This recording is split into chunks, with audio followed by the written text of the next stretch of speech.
Change of the society, সমাজকে বদলে দাও। এখানে চাঁদাবাজি, ওইখানে সন্ত্রাসী, এইখানে নারী দর্শন, এইখানে লুণ্ঠন, এখানে হয় না। কিন্তু কেন?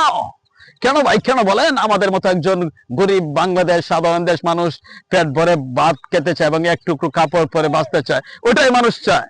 কিন্তু আজকাল দেখেন, এই জায়গায় সন্ত্রাসী, ওই দিকে চাঁদাবাজি, ওই জায়গায় নারী দর্শন হচ্ছে।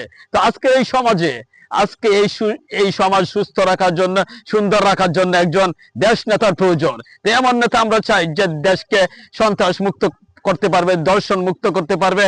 সে সচেতন নেতার প্রয়োজন। তার জন্য আমরা চাই তারেক জিয়াকে, এবং স্বরাষ্ট্রমন্ত্রী লুৎফুজ্জামান বাবরের বিশেষ প্রয়োজন। সে নিজের জীবন দিয়ে হলেও দেশকে সন্ত্রাস মুক্ত করবে এবং কর্মসংস্থান, বেকারদের জন্য কর্মসংস্থান বৃদ্ধি করবে। এটা তার মুখের কথা। হ্যাঁ ভাই, সে নিজেই বলেছে। তাই আমাদের কর্মসংস্থান অভাবে হাজার হাজার বেকার লোক এদিকে মদ খাচ্ছে, গাঁজা খাচ্ছে, ইয়াবা খাচ্ছে। এই পরিণতি কিসের জন্য? শুধু বেকারত্বের জন্য।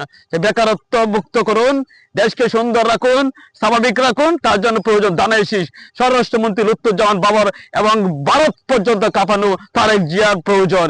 তাই 12 ফেব্রুয়ারি আপনারা ধানের শীষকে জয়যুক্ত করুন ভোট দিয়ে, এবং সন্ত্রাস মুক্ত করুন, চাঁদাবাজি ধ্বংস করে দেন। ইয়েস ভাই, হ্যাঁ। তাই ধানের শীষ মার্কা ভোট দিন।